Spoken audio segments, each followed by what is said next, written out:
Hey everyone, welcome to today's video. My name is Matt, and today we are going to be going over some Strixhaven cards that would be great for budget players to craft first. Now, the idea behind this is that obviously we know the economy on Arena is pretty rough, and you don't have a lot of rare and mythic wildcards. So I've got some cards in that status today that I think will be able to be used across multiple decks, which I think is, when you're first starting off a new set, when you're initially looking at cards, unless you have a specific deck that you want to play, you just know that you need those rares. These rares will be good to craft because you'll be able to put them in there and definitely enhance some other budget decks as well. So, first of all, we're going to be looking at Vanishing Verse. It is a white and a black instant speed and reads exile target mono-coloured permanent.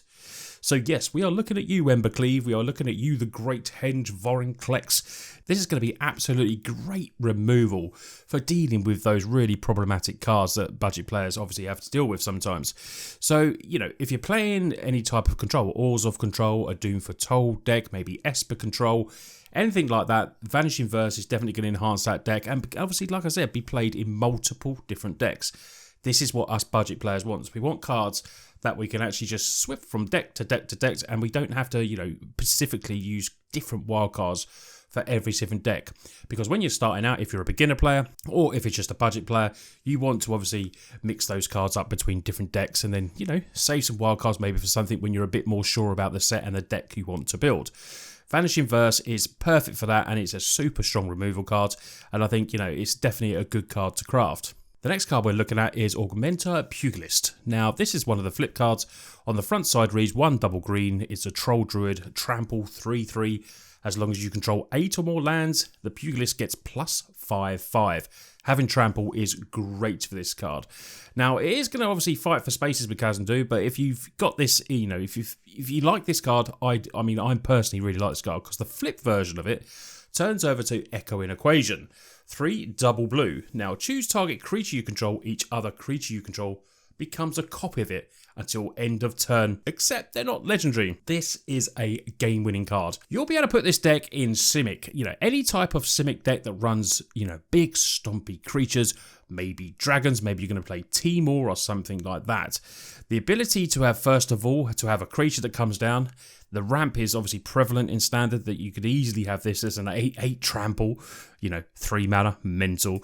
And then Echoing Equation can copy something, maybe, you know, maybe like one of the big dragons or anything like that. Copying them is just going to be, you know, making all your other creatures, turning maybe your mana dork into something like that is just going to be absolutely hilarious. Echo Equation, for me, is a game-winning card, and then failing that, you're just going to put a little 3/3 trample down that potentially later on can become an 8/8 if it's still on the field. You'll be able to use this in multiple decks, Simic Aggro, you'll be able to play it in any type of team or deck. To me, this is a very versatile card, and obviously, who wouldn't like to copy a Vorinclex or something like that? I just think that'd be amazing, turning all your creatures into that and then just attacking potentially for the win. Very good card, and definitely you can see play in multiple decks that you put it in. So the next card we're looking at is Selfishglyph Weaver, 2 and a white human cleric. It's got 2/3 stats. It is another one of those flip cards, which is what I like. So you can put these in, you know, totally different decks. It's amazing. Exile Selfishglyph Weaver. Creatures you control gain indestructible till end of turn. So, like I said, if you're playing in any type of aggro deck, you're scared of Wraths or anything like that, this is a great protection card. If they're going to, you know, Wrath the board or Storm's Wrath or anything like that, exile it and they all get indestructible to end of turn. So this is going to be seen in quite a few decks, I think. And for budget players, it is going to be great. You flip it over and you look at Deadly Vanity. Now, late game, this is going to be good. 5 triple black. Choose a creature or planeswalker, then destroy all creatures and planeswalkers. Slightly awkward word in there, but this, you know, in any type of control deck, this is good. Choose a creature or planeswalker, then destroy all others. You'll get to keep something on the field. If you've got like a creature based control deck as well, you'll be able to play obviously the first part of this, which is the selfless part, and then you can save some creatures as well and make them indestructible. I think this is a very versatile card again, and it's, you know, I think you'll be pretty safe to craft this and get some use out of it in some multiple decks. I want to sort of play some Ores of Aggro type of deck, so this would be good for me as a late game if I need it, and obviously early game it's going to protect me from Wraths as well. Very cool card, and yeah, I'm really liking these flip cards from Strixhaven. Next card we look at is Professor Onyx, 4 double black. Great Planeswalker. We know 6 mana Planeswalkers are still good. We've recently had Liliana that was cool at 6 mana. This comes in with 1 less loyalty, comes in with 5 loyalty, but it has Magecraft, which is super cool. Whenever you cast or copy an instant or sorcery spell, each opponent loses 2 life and you gain 2 life. The +1 is you lose 1 life, look at the top 3 cards of your library, put 1 into your hand, the rest into your graveyard, which is, siphoning through your deck, which is amazing. The -3, each opponent sacrifices a creature with the greatest power among creatures they control. I mean, that's very good as well. Gets rid of, we're talking big creatures like in standard, like Vorinclex, anything like that. Even if they're playing, cards like Kiora's Best the Sea God, you get to sacrifice that big 8/8 Kraken. Because sometimes in the Ultimatum deck, that's the only creature they have on board. -8, each opponent may discard a card. If they don't, they lose life, and you repeat this 6 more times. So this Professor Onyx can go in multiple decks. Any type of Golgari deck. It could even go in like the Sultai Emergent deck as well. I think it would be very good. I think the Planeswalker can just see play in anything. Any type of control, Orzhov, anything Rakdos, anything you want to build, you'll be able to put this card in. Fill it, maybe with some instants and sorcery spells. Whenever you cast or copy them, each opponent loses 2 life and you gain 2 life. So you've got that life gain there as well.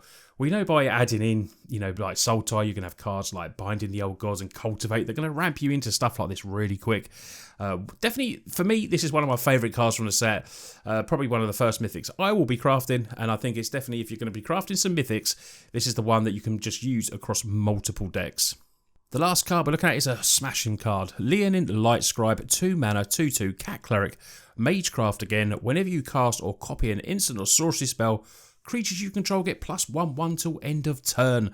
And this is just a little 2 mana creature that's going to fit into any type of aggro deck. You're filling it maybe with pump spells, sorcery spells, stuff like that. You play it, it's just going to pump up the whole of your team, put it in token decks, anything like that. This card is going to be used as a multiple in various decks. Anything with creature based and with white in, I can't see how you're really not going to have Leonin Lightscribe in there. 2/2 for 2 is good. And then let's just pump everything up. And it says creatures you control as well. So it will get pumped itself as well. It's not other creatures, which, does make a difference sometimes. Leonin, just absolutely brilliant. I think, the multiple types of aggro decks are going to be loving this. Mono white is going to love this. Could probably make mono white aggro a little bit stronger, to be honest. And if you can chuck in a few instants and sorceries as well, just even if they try and kill it, even a protection spell on it as well is then going to pump the rest of your team. This is really strong. Definite crafter. Craft 4 of it. You're going to get loads of play out of this, and you'll be able to put it in all your aggro decks and anything. It just has, just anything that has a creature base where you'll be able to copy, or, if you were doing copying, you could add red in. There is a copy spell. I can't remember what it is off the top of my head. Someone in the comments will let me know. But I just thought of that idea. There is one in there. Dual Strike. There it is. It's Dual Strike. Dual Strike. Copying stuff. Maybe just play your Dual Strike, copying something, and then they just get multiple +1/1s till end of turn. Just seems like really fun to me, and definite game winner. Great card to craft, great creature, and you're going to be seeing this a lot, I think, in Standard. So there's 5 cards for you to craft that I think will be very good across multiple decks for budget players in Magic Arena. I think, there's a fair case for all of these. They're all fun cards to me as well, and they're quite powerful. And they will be able to, you'll be able to mix these across multiple different decks. So you'll be able to put your budget decks to play. And don't forget, I will be doing lots of budget decks coming up with Strixhaven without a doubt. So, look at the budget series, see what decks you like, and then maybe we can add in some, we do updates for those decks with Strixhaven cards. If that's something you want to see, and you're still here at the end of the video, let me know in the comments, and I would appreciate that. Every one of you that watches the videos to the end, it really does help. And I just want to say a big thank you to you all for doing that. That's my big thumbs up for you.